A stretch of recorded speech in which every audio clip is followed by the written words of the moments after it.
The medical world just reached its surgical moment. For the last decade, we've been using CRISPR-Cas9, a tool that acts like a pair of molecular scissors. It finds a faulty gene and cuts it.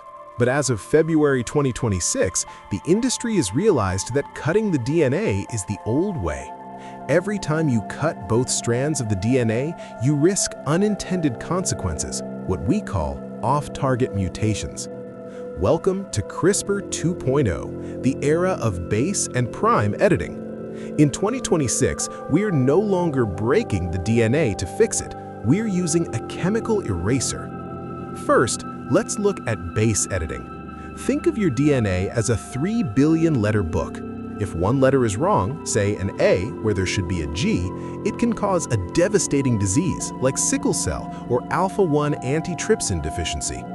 Base editing doesn't cut the DNA, it simply changes the chemistry of that single letter. The leader in this field is Beam Therapeutics, BEAM.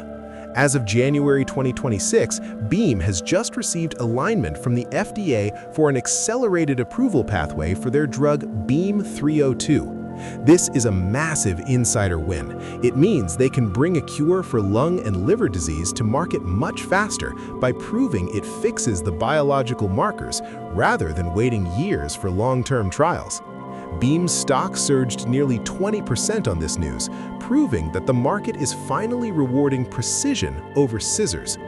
But if base editing is an eraser, prime editing is a full search and replace function.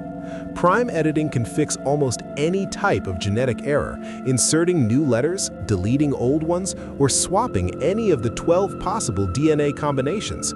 It is the most versatile tool ever created in biology.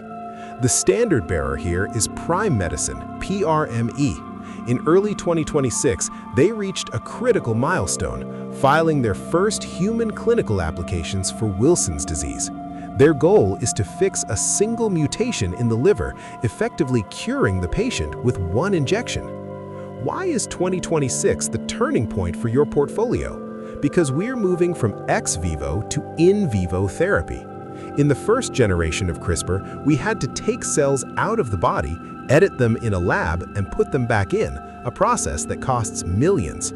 In 2026, companies like Intellia Therapeutics, NTLA, are proving they can inject the editor directly into your bloodstream.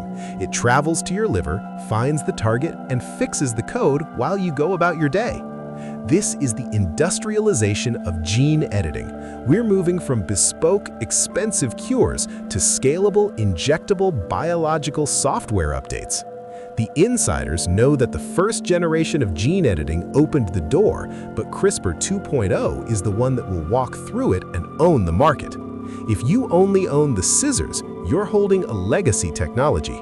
If you own the eraser and the search and replace, you own the future of medicine. Stick to the basics, invest in the precision, not the noise.